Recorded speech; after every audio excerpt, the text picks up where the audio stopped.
லட்சக்கணக்கான இஸ்ரவேலரை வழிநடத்தின மோசே உண்மையிலேயே ஒரு திக்குவாயனா? இந்த கேள்விக்கான பதிலுக்கு பைபிள்ல ஒரு இன்ட்ரெஸ்டிங் க்ளூ இருக்கு.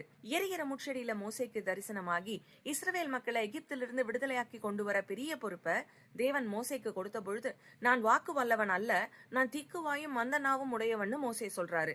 இது நிஜமா? இல்ல இதோட உண்மையான அர்த்தம் தான் என்ன? மோசே பிறப்பால் ஒரு இஸ்ரவேலனா இருந்தாலும் அவன் வளர்க்கப்பட்டது எல்லாம் எகிப்திய அரண்மனையில, பார்வோன் குமாரத்தியின் வளர்ப்பு மகன்கிற அந்தஸ்துல. அப்போஸ்தலர் 7:22 வாசிக்கிறோம், மோசே எகிப்தியருடைய சகல சாஸ்திரங்களிலும் கற்பிக்கப்பட்டு வாக்கிலும் செய்கையிலும் வல்லவனானான்னு. வாக்கு வல்லவனா இருக்கிற ஒருவன் எப்படி திடீர்னு திக்குவாயா மாறினான்? கான்ட்ரவா இருக்குல்ல? வாங்க பார்க்கலாம். மோசேக்கு எகிப்திய மொழி நல்லா தெரியும், ஆனா எபிரேய மொழி பெருசா தெரியாது. ஏன்னா குழந்தையா இருக்கும் பொழுது மிகச்சில வருடங்களே அவன் தன் எபிரேய குடும்பத்துல வளர்க்கப்பட்டான். ஒரு கட்டத்துல மோசே மீதியானுக்கு ஓடி போறாரு. மீதியான்ல 40 வருஷம் தன் மாமனாகிய எத்திரோவின் ஆடுகளை மேய்க்கிறார். மீதியான்ல எகிப்திய மொழி பேசப்படல, வேற மொழி பேசப்பட்டிருந்தது அந்த காலகட்டத்துல. நாம நினைக்கிற மாதிரி ஒரு மேய்ப்பனோட ஜாப் 9 to 5 ஜாப் இல்ல. காலையில ஆடுகளை ஓட்டிட்டு போயிட்டு சாயந்தரம் திரும்ப வீட்டுக்கு கூட்டு வர வேலை இல்ல. 3 அல்லது 4 மாதங்கள் மந்தைய அந்த வனாந்திரங்கள்ல மேய்ச்சலுக்கு கூட்டிட்டு போவாங்களாம். ஆடுகள் புல்ல இருக்கிற திசை போற போக்குல மேய்ப்பனும் போகணும், குடும்பம் கூட வராது. 3 or 4 months மேய்ச்சல முடிஞ்சு அந்த ஆடுகளை திரும்ப வீட்டுக்கு கூட்டிட்டு வருவாங்க. மோசே அந்த 40 வருடங்களும் மனுஷங்களோட பேசினதை விட ஆடுகளோட பேசினதுதான் அதிகம். இப்ப ஆண்டவர் எகிப்துக்கு போய் இஸ்ரவேலரை விடுதலையாக்கி கூட்டிட்டு வான்னு சொல்றாரு. இந்த வேலைக்கு மோசேக்கு 2 மொழி அவசியம் தெரிந்திருக்கணும். எகிப்திய மொழி தெரிந்திருக்கணும், ஏன்னா பார்வோன் கிட்ட பேசணும்.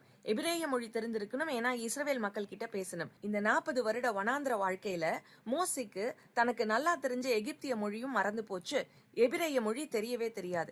அதனாலதான் ஆண்டவர் மோசேக்கு இந்த பொறுப்பு கொடுக்கும் பொழுது அந்த பொறுப்பை ஏத்துக்கிறதுக்கு மோசே ஹெசிடேட் பண்றாரு. இங்கிலீஷ் பைபிள்ல I am slow of speech and slow of டங்குன்னு தான் எழுதப்பட்டிருக்கு.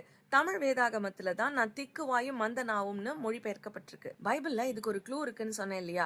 எசேக்கியேல் 3:5 தீர்க்கதரிசிய தேவன் ஒரு விளங்காத பேச்சும் கடின பாஷையும் உள்ள ஜனத்துக்கிட்ட அனுப்பலன்னு சொல்றாரு. இதுக்கு ஹீப்ரூ பைபிள்ல சொல்லப்பட்டிருக்க வார்த்தை கவடே. அதே வார்த்தை தான் மோசேக்கும் முட்செடியில தரிசனமான தேவனுக்கும் இடையே நடக்கும் உரையாடல்ல ஹீப்ரூ பைபிள்ல எழுதப்பட்டிருக்கு. சோ வேத வல்லுநர்களும் வேத ஆராய்ச்சியாளர்களும் இதை எப்படி கன்க்ளூட் பண்றாங்கன்னா, மோசேக்கு திக்குவாய் இல்ல, தனக்கு அந்த 2 மொழிகளும் சரளமா பேச வராதுங்கிறத தான் மோசே இந்த இடத்துல குறிப்பிடுறாரு. இந்த சாக்கு போக்கெல்லாம் மோசே சொன்னாலும் தேவன் அவரை அற்புத விதமாய் பயன்படுத்தி சரித்திரத்தின் சிறந்த தலைவனா மோசையை விளங்கும்படி உயர்த்தி இருக்கிறார். இதே போல நாம நினைக்கிற நம்முடைய குறைகள், நம்முடைய இயலாமைகள் எல்லாம் தேவனுக்கு ஒரு பொருட்டே இல்ல. நிச்சயம் அவர் நம்மையும் பயன்படுத்தி நம்மையும் உயர்த்துவார். அடுத்த எபிசோட்ல வேற ஒரு வேத பின்னணியோடு மீண்டும் சந்திப்போம். இந்த மெசேஜ் உங்களுக்கு யூஸ்ஃபுல்லா இருந்தா மத்தவங்களுக்கு ஷேர் பண்ணுங்க.